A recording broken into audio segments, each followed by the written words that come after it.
Hello everyone and welcome to this video which is in our Reengineering the Chess Classic series. I'm Grandmaster Matthew Sadler and we are looking at another game of Paul Saladin Leonhardt, and this time it's a game between Leonhardt and Loman played in London 1904. It was actually a match which ended even with +4 -4 = 2.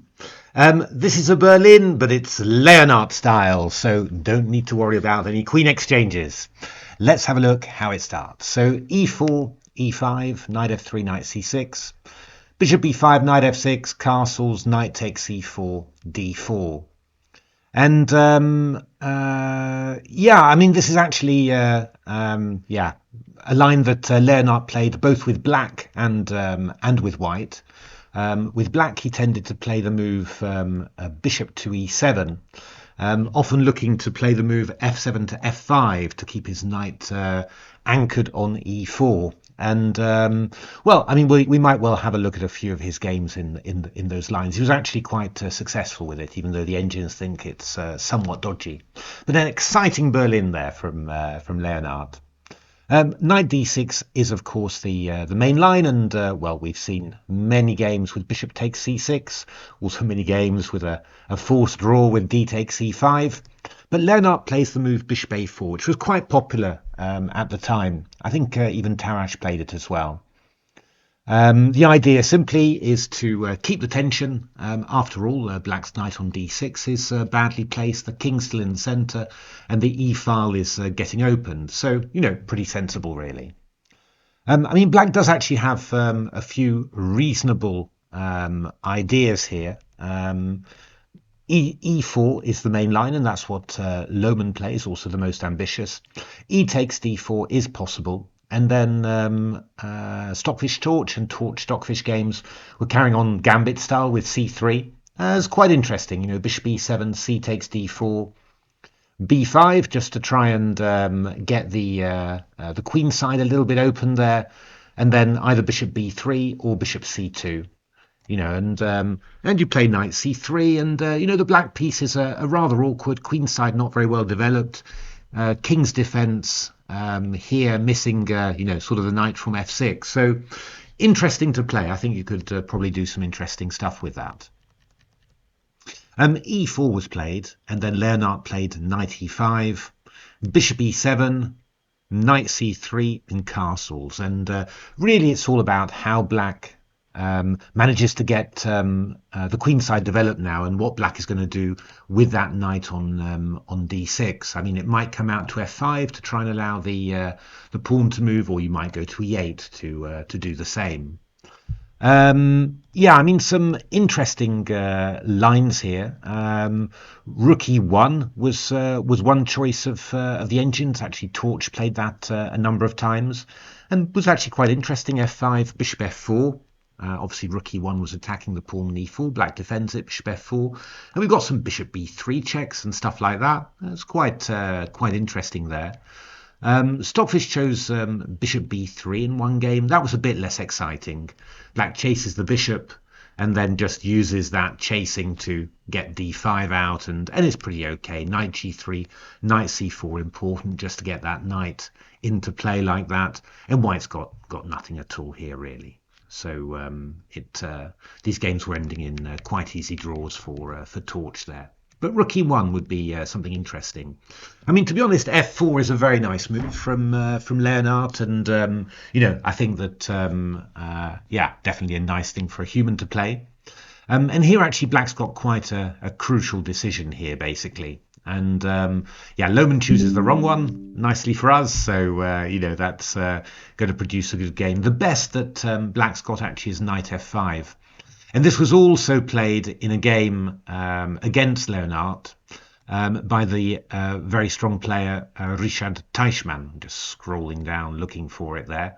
There was a game somewhere there. Yeah, Reengineering in Ostend 1905.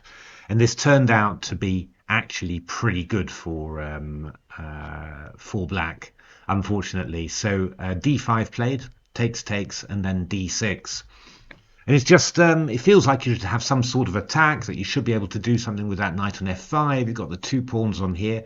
But somehow it's just not quite enough. And what Leonhardt did was play knight takes c4, d takes c5, and c3, just to stop a knight from coming into d4 there. But after knight d6, queen f3, takes, bishop d6, black was ready to play f5, and there wasn't really much to it. The engines do try and make something of it a little bit more. Queen e2 was one idea, to meet d takes c5 with queen takes e4, but yeah, it's not super. So yeah, it looks like, Richard Teichmann, very solid player, very strong player. He worked out quite nicely how to deal with that. Yeah, Loman and a few other opponents of Leonhardt couldn't resist f6. Feels quite natural after all. If you get played knight takes c6, we play d takes c6, the bishop gets into play, easy.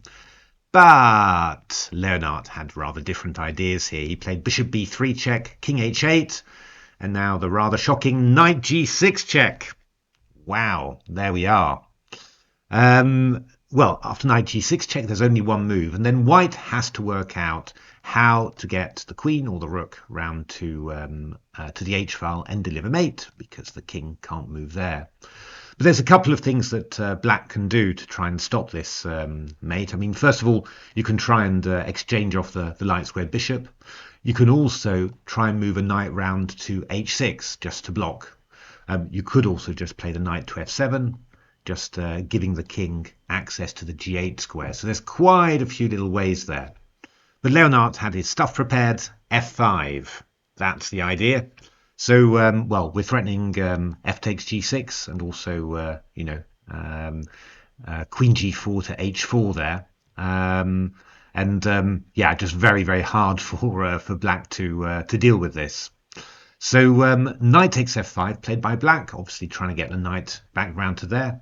And then rook takes f5 from Leonhardt. So if g takes f5, we've got queen h5 checkmate. And of course, one of the big threats here is to go rook h5 check.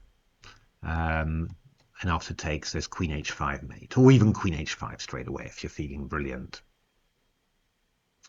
Couple of games of Leonhardt in this. I think d5 was one game, and then rook h5 check was played. Obviously, if you take off on here, I take check, king g8, and go bishop takes d5 check, which is just terminal. Just can't interpose anything on this diagonal.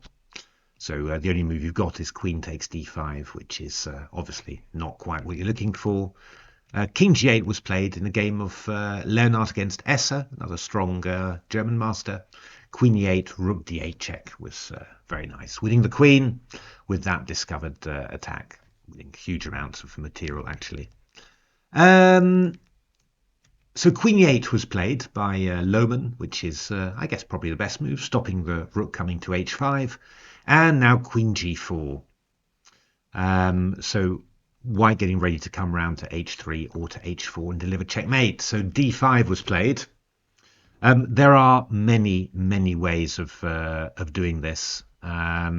White played knight takes d5, which is very nice. If bishop f5, we can go queen h4 check, knight f6, double check and mate, and discovered check and mate.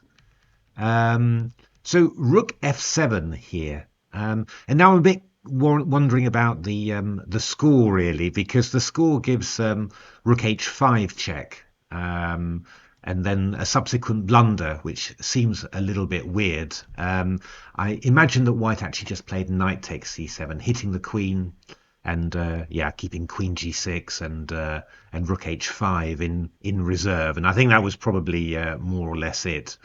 Well, the game score went rook h5 check, and I mean you could take on here as well. Still, much better for white, but it's not half as winning as the other lines. Black played king g8 apparently, and then knight takes c7, which is just a massive blunder because of bishop takes g4. So yeah, I imagine that white played queen takes g6 in this. Played queen takes g6 in this position with the idea of queen h7 and all that sort of stuff. But anyway, let's just show you what the score says. Knight c7, queen d7, queen takes g6, queen d4 check, hoping for some back rank mates, but after bishop e3, king h1, black resigned according to the score, because, well, we've just got pretty much every threat that you could think of on the board. It's all there.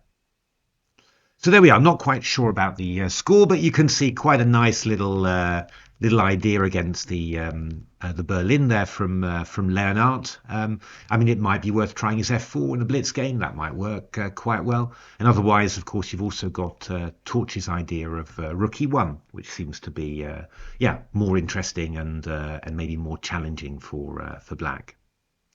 But anyway, hope you enjoyed that little game. Very little well known.